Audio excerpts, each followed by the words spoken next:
योग 360 में आपका स्वागत है। बच्चों से लेकर बड़ों तक सभी बनेंगे हेल्दी विद योग 360।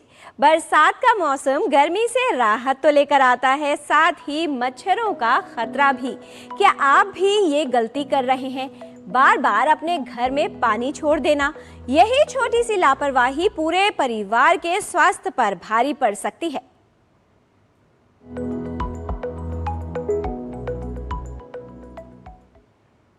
क्या आपका घर डेंगू फ्री है?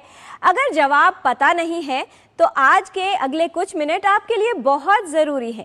तेज़ बुखार को कभी भी लापरवाही मत कीजिए, इसे हल्के में ना लीजिए, क्योंकि ये डेंगू भी हो सकता है।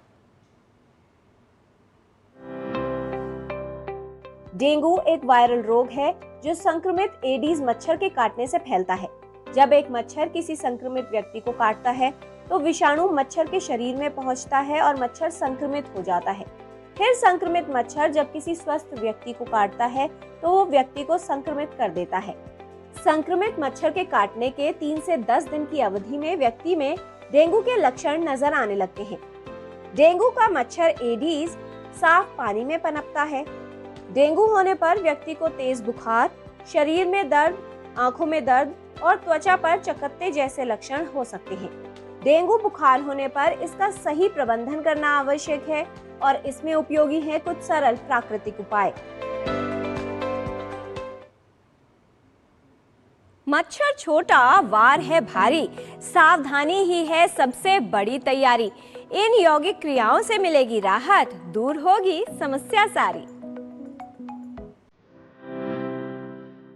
अगर हम डेंगू बुखार की बात करें तो इसके लिए सबसे पहला अभ्यास जो हमें करना चाहिए, जो बुखार की स्थिति में भी कर सकते हैं, लेकिन उतना ही जितना आप आराम से कर सकें, बिना एक्सर्शन के कर सकें, वो है नाड़ी शोधन प्राणायाम का फर्स्ट स्टेप, जिसे हम अनुलोम विलोम प्राणायाम या सुखपूर्वक प्राणायाम भी कहते हैं। अंग्रेजी में इसे इक्वलाइजेशन ऑफ ब्रेथ भी कहते हैं। आप अपने आसन में स्थिर होकर के बैठेंगे और दाएं हाथ के अंगूठे से दाएं नॉस्ट्रिल को बंद कर लेंगे। बाएं नॉस्ट्रिल से यानी लेफ्ट नॉस्ट्रिल से सांस को भरते जाएं, भरते जाएं, भरते जाएं। जब पूरा सांस अंदर ले लें तो राइट हैंड की थर्ड फिंगर यानी दाएं हाथ की तीसरी उंगली से बाएं स्वर को बंद करना और दाएं से सांस छोड़ते जाएं, छोड़ते जाएं, छोड़ते जाएं। जितने समय में सांस भीतर लिया है उतने ही समय में सांस छोड़ना है। जब पूरा सांस बाहर छूट जाए तो जिधर से छोड़ा है यानी दाएं से फिर से सांस भरते जाएं, भरते जाएं, भरते जाएं और फिर बाएं से सांस छोड़ते जाएं, छोड़ते जाएं, छोड़ते जाएं। ये एक राउंड है। आप 5 से 10 राउंड तक भी कर सकते हैं, लेकिन जैसा मैंने कहा जितनी देर आराम से बैठ सके, बैक सपोर्ट लेकर के बैठे, जिसमें आपको एक्सर्शन ना हो, यानी थकना नहीं है। दूसरा काम, जब बुखार की स्थिति में जब भी समय लगे, चाहे लेटे हैं चाहे बैठे हैं, थोड़ी देर ब्रेथ अवेयरनेस, यानी एक हाथ पेट पर रखा, एक सीने पर, और फिर पेट का पूरा फूल जाना, पेट का पूरा संकुचित हो जाना। ऐसा महसूस करना जैसे गुब्बारा फूल रहा है और गुब्बारा संकुचित हो रहा है, जिसे हम डायफ्राम ब्रीदिंग भी कहते हैं। और जब हम डायफ्रामिक ब्रीदिंग लेते हैं तो हमारी लंग्स की कैपेसिटी धीरे धीरे बढ़ती है और हम गहरा सांस लेने के आदी हो जाते हैं। ऑक्सीजन का प्रवाह शरीर में बढ़ने लगता है और ये हमारी डेंगू की स्थिति में विशेष रूप से प्लेटलेट्स को बढ़ाने में बहुत लाभदायक है। तीसरा और अंतिम अभ्यास सर्प गति का लेंगे। क्यों? क्योंकि जैसा हमने कहा कि मसल्स टेंस हो जाती हैं, कमर में दर्द होने लगता है, तो इस तरह से बिस्तर पे लेट के भी आप इसे कर सकते हैं। बस आपका गद्दा बहुत गुदगुदा ना हो, इस स्थिति में लेटना, इंडिपेंडेंट में, और एक एक स्टेप एल्बो से आगे जाना। शरीर जमीन पर टिका रहेगा, जितना आगे कोहनी को ले जा सकते हैं ले जाएं। गर्दन के पीछे पड़ने वाले एक्सट्रीम रिलैक्सेशन को फील करना, फिर कोहनियों को सीने के नजदीक लाना, फिर दोनों पैर खोलकर हाथों का तकिया बनाकर गर्दन को ढीला छोड़ दीजिए और फिर वापस कैसे आएंगे, हाथ का सहारा लेकर के धीरे से बहुत जेंटली अपने आसन में बैठ जाएंगे। डेंगू बुखार को मामूली मत समझिए, ये करता है सेहत पर गहरा वार। बुखार में क्या खाना है, इसका हमारे को रखना चाहिए पूरा ध्यान। ऐसे में खाएं हल्का, ताज़ा और सुपाच्य आहार।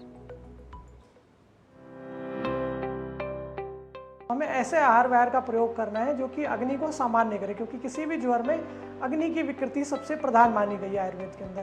तो इसलिए हम आहार ऐसा लें जो कि सुपाच्य हो। डेंगू के जो लक्षण है वो बहुत हद तक पित्त और की प्रधानता वाले देखने को मिलते हैं, तो हमें ऐसी उष्ण तीक्ष्ण चीज़ों का प्रयोग नहीं करना है। तो खाने पीने में भी, खान पान में भी ऐसी चीज़ों का प्रयोग ना करें जो कि बहुत तीखी हो, मसाले वाली हो, जैसे चाय है, कॉफ़ी है या मद्यपान है।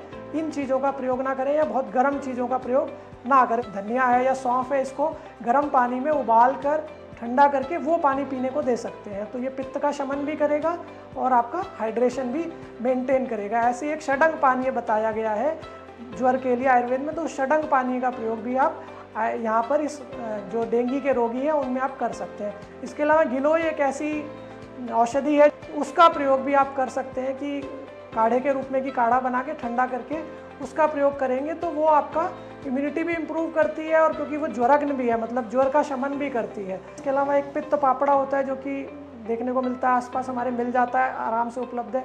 उसको भी पानी में उबाल के ठंडा करके उसका प्रयोग भी आप कर सकते हैं। और मुनक्का का प्रयोग भी पानी में भिगोकर उस पानी का प्रयोग कर सकते हैं, या पेशेंट उसको चबाकर भी ले सकता है। बॉडी का हाइड्रेशन को मेंटेन करें, इम्यूनिटी को इम्प्रूव करें और आयुर्वेद के कॉन्सेप्ट से अग्नि का दीपन रखें और पित्त का शमन करें।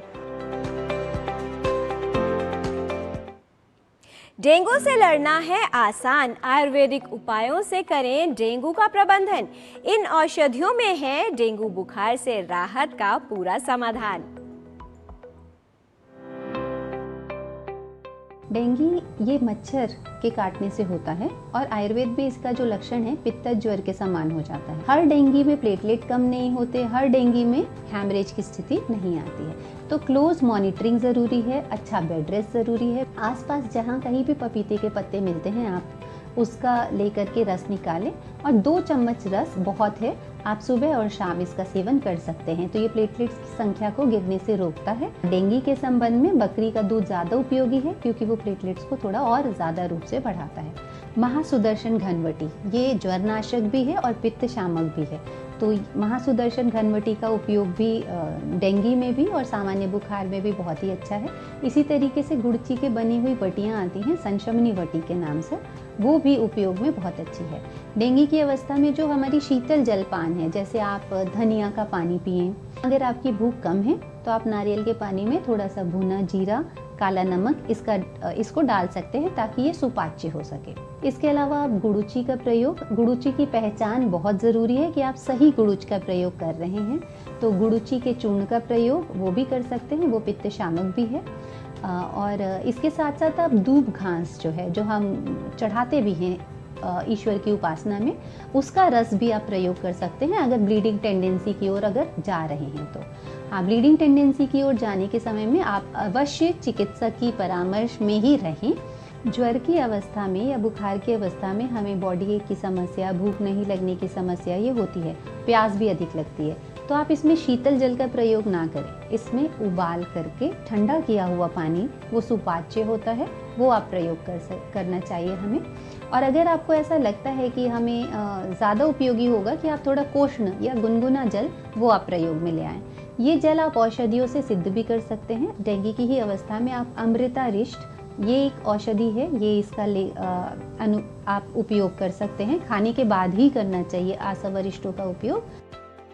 डेंगू के हर रोगी को अस्पताल में भर्ती होने की आवश्यकता नहीं होती, लेकिन आवश्यक है कि इसके खतरे के लक्षणों को लेकर सतर्क रहा जाए। अपने घर के अंदर और आसपास साफ सफाई का विशेष ध्यान रखें, जिससे मच्छरों को पनपने से रोका जा सके। तो आज आपने जाना अनुलोम विलोम का अभ्यास, ब्रेथ अवेयरनेस, सर्प गति का अभ्यास, डेंगू बुखार से राहत में उपयोगी है योग। ताजा पका हुआ सुपाच्य आहार लें, मिर्च मसालेदार खाद्य पदार्थों का सेवन न करें, चाय, कॉफी व शराब का सेवन बिल्कुल न करें। धनिया या सौंफ को पानी में उबालें, इस पानी को ठंडा करके पिएं। महासुदर्शन घनवटी या संशमनी वटी का सेवन लाभकारी है। भोजन के बाद अमृतारिष्ट का सेवन करें। भूख कम हो तो नारियल पानी में भुना हुआ जीरा व काला नमक डालकर पिएं। गुडूची चूर्ण व दूब घास के रस का प्रयोग लाभकारी है। ब्लीडिंग टेंडेंसी या रक्तस्राव होने पर चिकित्सक से परामर्श लें। अगर आपने अपने घर में लगी पानी की टंकी, गमलों के नीचे रखी हुई ट्रे या फिर ऐसी जगह जहां पानी इकट्ठा हो सकता है कुछ दिनों से नहीं देखी है तो अभी जाकर उसे चेक कीजिए। मच्छर को मत दीजिए अपने घर में कोई स्पेस। साफ घर रखना ही है विनिंग रेस। नहीं होगा जब पानी का स्टॉक तो डेंगू पर लगेगा फुल स्टॉप। हेल्थ संबंधी जानकारी हम आप तक ऐसे ही लाते रहेंगे, आपको हेल्दी बनाते रहेंगे। बच्चों से लेकर बड़ों तक सभी बनेंगे हेल्दी विद योग 360।